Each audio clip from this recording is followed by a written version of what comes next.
आखिर क्यों परमेश्वर कुछ लोगों की मदद से रोक देते हैं?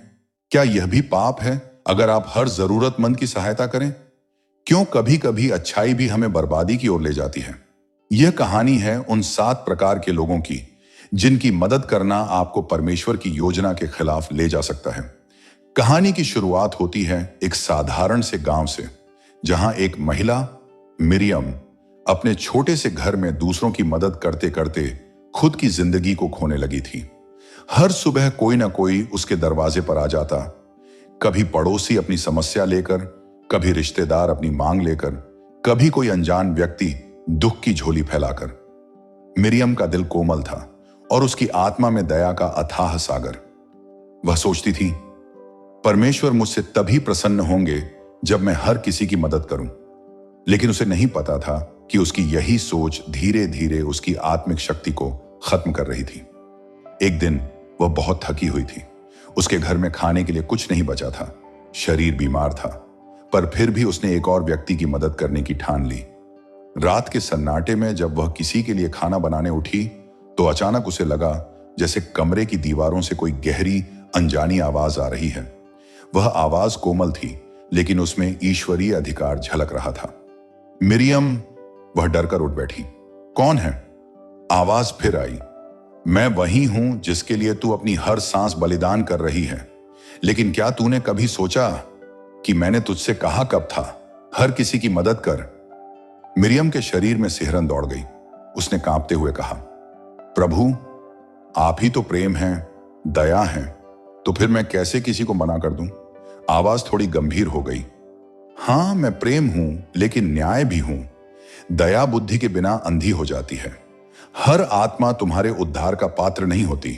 कुछ आत्माएं दूसरों को खींचकर नीचे गिराने के लिए आती हैं, और यदि तुम उन्हें उठाने जाओ तो खुद उनके दलदल में फंस जाओगी। मिरियम की आंखों से आंसू बहने लगे।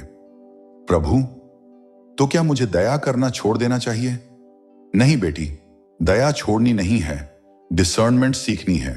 कभी कभी दूसरों की मदद मेरे नियमों के विरुद्ध होती है। हर बार जब तुम मेरे कहे बिना किसी को उठाने जाती हो, तुम मेरी योजना में हस्तक्षेप करती हो।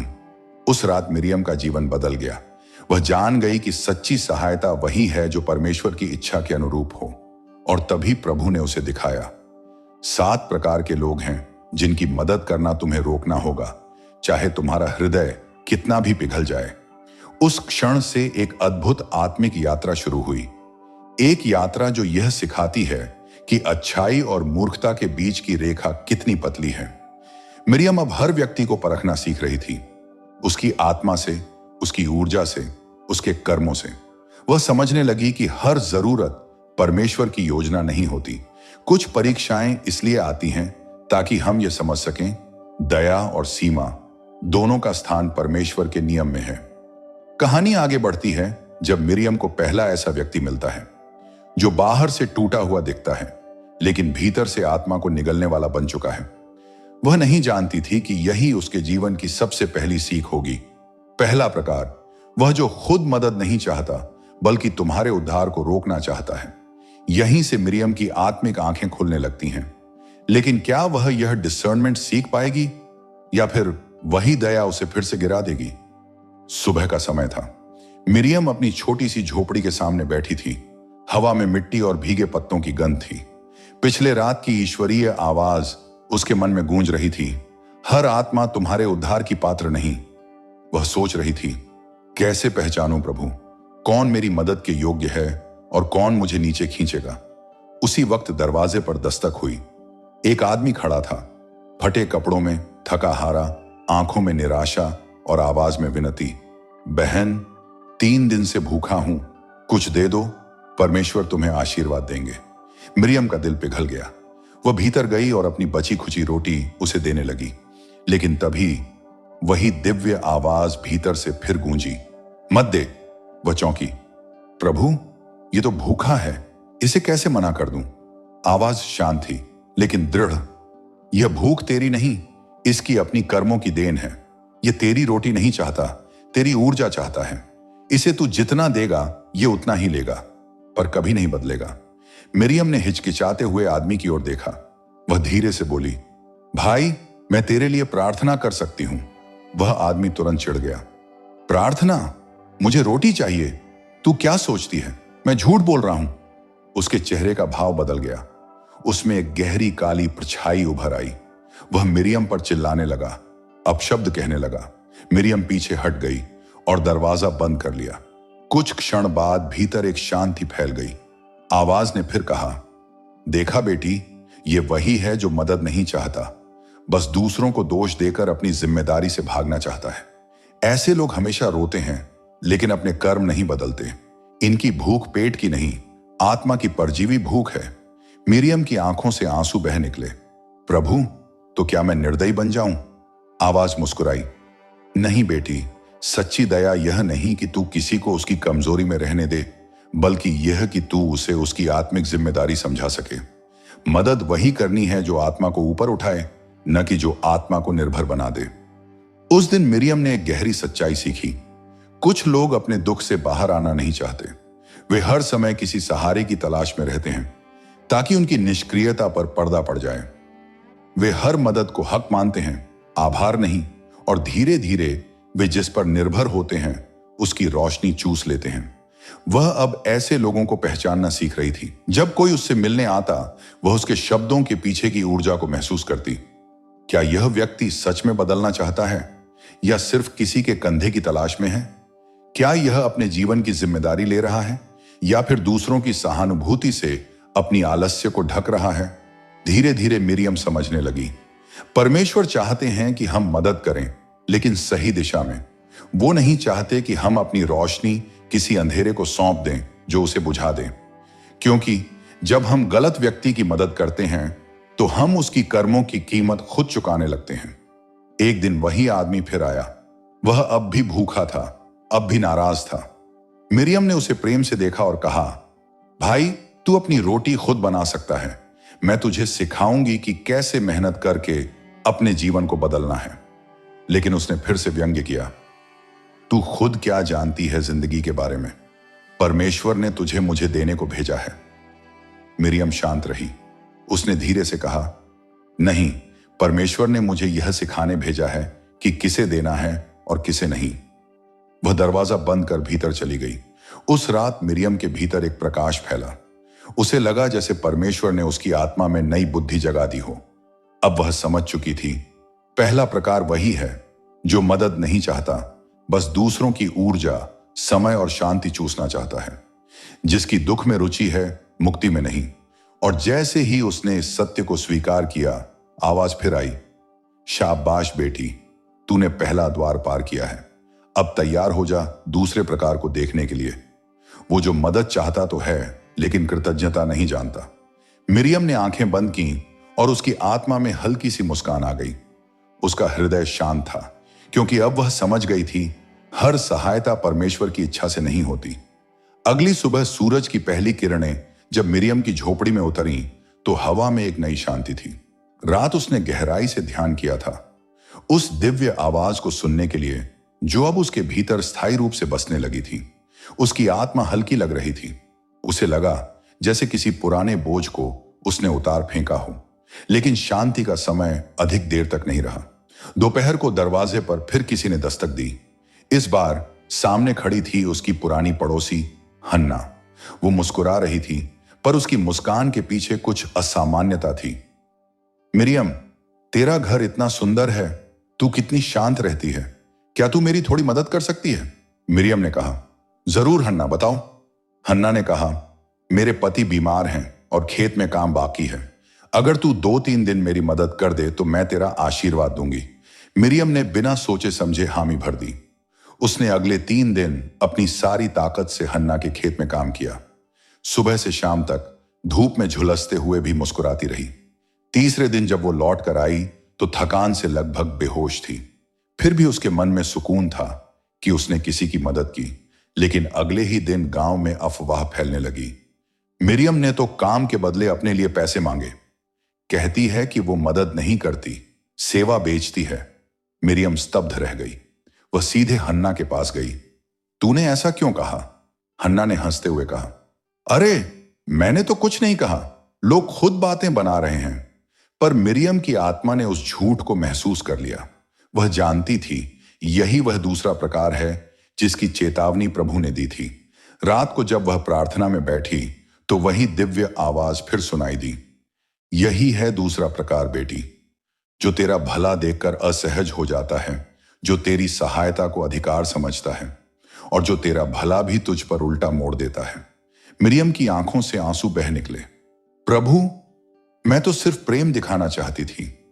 हां, आवाज कोमल थी, लेकिन समझ ले, हर कोई तेरे प्रेम को पवित्र दृष्टि से नहीं देखता। कुछ लोग मदद इसलिए लेते हैं ताकि बाद में तेरे ऊपर नियंत्रण जमा सकें। वे कृतज्ञ नहीं होते क्योंकि उन्हें लगता है कि तू देने के लिए बनी है।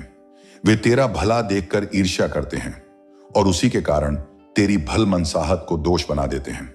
मिरियम ने सिर झुका लिया। उसे वो सारे लोग याद आए जिन्हें उसने दिल से दिया था। किसी ने उसका आभार नहीं माना, किसी ने उसका नाम खराब किया और किसी ने उसे इस्तेमाल किया अपनी कमजोरी छिपाने के लिए। प्रभु की आवाज फिर गूंजी, बेटी, जान ले, कृतज्ञता दिव्यता का पहला चिन्ह है। जहां कृतज्ञता नहीं, वहां मेरी उपस्थिति नहीं। जो मदद लेकर भी धन्यवाद कहना नहीं जानता, वह आत्मिक रूप से मृत है। मिरियम ने पूछा, तो ऐसे लोगों से कैसा व्यवहार करूं प्रभु? आवाज ने कहा, उन्हें प्रेम से मुक्त कर दे। उन्हें देना नहीं रोकना है, लेकिन उनके भीतर अपेक्षा मत बो। उनके व्यवहार से तेरा हृदय कठोर ना हो, बल्कि और बुद्धिमान बने। कभी भी ऐसे व्यक्ति की सहायता करते समय ध्यान में जा, अगर तेरे भीतर शांति है तो कर, अगर बेचैनी है तो रुक जा। मैं उसी बेचैनी के माध्यम से तुझसे बात करता हूं। मिरियम ने उस दिन सीखा कि कृतज्ञता आत्मा का आईना है। जिसमें धन्यवाद नहीं, उसमें परमेश्वर का वास नहीं। क्योंकि जो व्यक्ति मदद पाकर भी अहंकार में डूबा रहे, वह दरअसल तेरी रोशनी से असहज होता है। वह तेरे कर्म का उपयोग अपने गर्व को पालने में करता है। अगले दिन हन्ना फिर आई, इस बार मिठाई लेकर। माफ कर दे मिरियम, लोग बातें बना रहे थे। मैंने बस कहा कि तू मेहनती है। मिरियम मुस्कुराई, मैंने तुझे माफ कर दिया हन्ना, लेकिन अब मैं हर काम परमेश्वर की अनुमति से ही करूंगी, लोगों की दया से नहीं। और तभी एक हल्की हवा चली।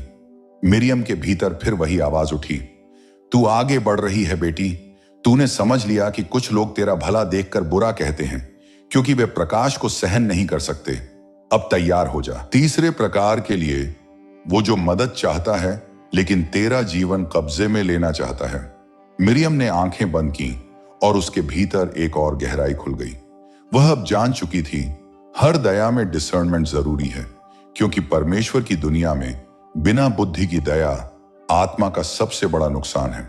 उस रात जब मिरियम सोने गई तो उसके भीतर गहरी शांति थी, लेकिन उसी शांति के बीच प्रभु की आवाज गूंजी, अब तैयार हो जा तीसरे प्रकार के लिए बेटी। वो सबसे खतरनाक होता है। वह तेरी मदद नहीं लेता, बल्कि धीरे धीरे तेरा जीवन ही अपने हाथों में लेने लगता है। अगली सुबह मिरियम गांव के कुएं पर पानी भरने गई। वहां एक व्यक्ति खड़ा था, लंबा, सधा हुआ, बातों में मीठा और चेहरा भरोसेमंद। उसका नाम था एजरा। एजरा ने मुस्कुराते हुए कहा, तू वही मिरियम है ना जो सबकी मदद करती है? मिरियम ने सिर हिलाया, हां, पर अब मैं सबकी नहीं, सिर्फ उनकी मदद करती हूं जिनके लिए प्रभु अनुमति देते हैं। एजरा हंसा, अच्छा है, मैं तो तुझसे बहुत प्रभावित हूं। मुझे तेरे जैसे लोगों की जरूरत है। मैं गांव में एक नया काम शुरू कर रहा हूं, अनाथ बच्चों के लिए घर बनाना। मुझे किसी भरोसेमंद की जरूरत है जो हिसाब रख सके, लोगों से बात कर सके। तू करेगी? मिरियम ने थोड़ी देर सोचा। यह नेक काम लगता था। उसके दिल ने कहा हां, पर उसके भीतर कहीं एक हल्की सी बेचैनी थी। वो समझ नहीं पा रही थी कि क्यों। फिर उसने प्रभु से कहा, अगर यह आपकी इच्छा है तो मैं करूंगी। कुछ महीनों तक सब ठीक चला। एजरा बहुत सलीके से बात करता, उसे बहन कहता, उसकी राय मांगता। धीरे धीरे उसने हर निर्णय में मिरियम को शामिल कर लिया। फिर एक दिन उसने कहा, अब से दान के सारे पैसे मेरे पास रख ताकि मैं हिसाब देख सकूं। तू बस लोगों से बात कर। मिरियम को कुछ अजीब लगा, पर उसने सोचा शायद यही ठीक है। समय बीतने लगा। लोग अब दान एजरा के नाम पर देने लगे और धीरे धीरे वह लोगों के सामने यह जताने लगा कि यह काम उसका है, मिरियम तो बस मदद करती है। मिरियम के भीतर कुछ टूटने लगा। वह अब थकी हुई महसूस करती। एजरा उससे कहता, तू बिना मुझसे पूछे कोई निर्णय मत लेना। मैं जानता हूं किससे क्या बात करनी है। और यही वह क्षण था जब परमेश्वर की आवाज फिर आई, देख बेटी, यही तीसरा प्रकार है। वो जो मदद के बहाने तेरे जीवन पर अधिकार जमा लेता है, वह तेरा भरोसा जीतकर तुझे नियंत्रित करता है, तुझे यह एहसास दिलाकर कि बिना उसके तू कुछ नहीं कर सकती। मिरियम कांप उठी। प्रभु, तो क्या मैं उसे छोड़ दूं? हां, आवाज दृढ़ थी, क्योंकि जो व्यक्ति तुझे अपने अधीन कर देता है वो मेरे और तेरे बीच की जगह पर कब्जा कर रहा है। वो तुझे मेरे मार्ग से भटका रहा है। वो तेरी स्वतंत्र इच्छा पर शासन करना चाहता है और यह पाप है। मिरियम ने साहस जुटाया। वह अगले दिन एजरा से मिलने गई। एजरा, उसने कहा, अब से मैं यह काम आगे नहीं करूंगी। मैं अपनी आत्मा की स्वतंत्रता नहीं बेच सकती। एजरा हंस पड़ा। क्या तू पागल हो गई है? तेरे बिना यह सब बिखर जाएगा। मिरियम ने शांत स्वर में कहा, अगर यह काम सचमुच परमेश्वर का है तो यह मेरे बिना भी चलेगा, और अगर यह केवल तेरे अहंकार का है तो इसका गिरना ही उचित है। वह पीछे मुड़ी और चल दी। एजरा चिल्लाता रहा, तू यह पाप करेगी तो परमेश्वर भी तुझे त्याग देंगे। मगर मिरियम अब भीतर से अडिग थी। उसके कदम हल्के हो गए, जैसे किसी अदृश्य बंधन से मुक्त हो गई हो। रात को जब वह ध्यान में बैठी तो प्रभु की आवाज प्रेम से बोली, शाबाश बेटी, तूने तीसरी परीक्षा पार की है। अब तू जान गई कि मदद कभी ऐसी नहीं होनी चाहिए जो तुझे बंधन में डाल दे। प्रेम बंधन नहीं बनाता, वह मुक्त करता है। अगर कोई तुझे अपने नियंत्रण में लाकर तेरा आत्मविश्वास तोड़ रहा है तो वो तेरा मददगार नहीं, तेरा शोषक है। मिरियम ने पूछा, प्रभु, क्या ऐसे लोग जानबूझकर ऐसा करते हैं? आवाज बोली, कई बार नहीं बेटी, वे खुद भीतर से असुरक्षित होते हैं। वे तेरी रोशनी से डरते हैं, इसलिए उसे अपने हाथों में कैद करना चाहते हैं। वे सोचते हैं कि अगर तू उनके नियंत्रण से बाहर गई तो वे कुछ नहीं रह जाएंगे। मिरियम के मन में करुणा जागी, पर इस बार वह बुद्धि के साथ थी। उसने महसूस किया, दूसरों के लिए सेवा अच्छी है, लेकिन स्वतंत्र आत्मा के साथ, क्योंकि अगर किसी की मदद करने में तू अपनी आजादी खो दे तो तू अपने जीवन की दिशा भी खो देती है। उसने प्रण किया, अब वो किसी को भी अपने निर्णयों पर अधिकार नहीं करने देगी। वह अब केवल प्रभु की आवाज सुनेगी। और उसी क्षण एक दिव्य प्रकाश उसके कमरे में फैल गया। प्रभु बोले, अब तू अगले सत्य के लिए तैयार है बेटी। चौथा प्रकार उनसे भी खतरनाक है। वो जो तेरी मदद लेता है पर तेरी अच्छाई से जलता है। वो जो तुझे गिरते देख खुश होता है और तेरा हर भला देखकर भीतर ही भीतर तुझसे द्वेष रखता है। मिरियम ने आंखें खोली। बाहर रात के आसमान में तारे चमक रहे थे। वह मुस्कुराई और बोली, प्रभु, अब मैं हर आत्मा को परखना सीख रही हूं। रात के सन्नाटे में जब मिरियम ने प्रभु की आवाज सुनी थी, अब तैयार हो जा चौथे प्रकार के लिए, तो उसके भीतर हल्की कंपी दौड़ गई थी, क्योंकि वह जान चुकी थी कि हर अगला प्रकार पहले से गहरा होता है और यह वाला तो उसके अपने हृदय की करुणा को चुनौती देने वाला था। कुछ दिन बाद मिरियम अपने खेत में काम कर रही थी। सूरज ढलने को था और हवा में मिट्टी की सुगंध फैली हुई थी। तभी पीछे से एक आवाज आई, मिरियम। वह मुड़ी। सामने उसकी बचपन की सखी सारा खड़ी थी। सालों बाद उसे देखकर मिरियम की आंखें चमक उठी। सारा, तू यहां? हां, सारा ने थकी हुई मुस्कान दी। मैं बुरे दिनों से गुजर रही हूं। सबने साथ छोड़ दिया, बस तू ही मेरी उम्मीद थी। मिरियम ने बिना एक शब्द कहे उसे गले लगा लिया। उसने सारा को अपने घर में जगह दी, खाना खिलाया और आराम करने को कहा। अगले ही दिन से मिरियम ने उसकी हर जरूरत का ख्याल रखना शुरू कर दिया। कपड़े, खाना और यहां तक कि काम का हिस्सा भी उसे देने लगी। शुरुआत में सारा बहुत आभारी दिखी। वह कहती, तेरा जैसा कोई नहीं मिरियम, तू सचमुच प्रभु की चुनी हुई है। लेकिन धीरे धीरे उसके शब्दों में एक अजीब सी खटास आने लगी। एक शाम जब गांव की कुछ और महिलाएं मिरियम से सलाह लेने आईं, तो सारा अंदर बैठी सब सुन रही थी।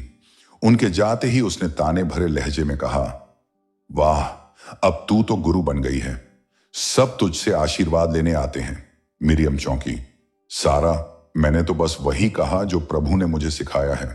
हां हां, सारा हंसी। हर कोई यही कहता है जब उसे लोगों की प्रशंसा की लत लग जाती है।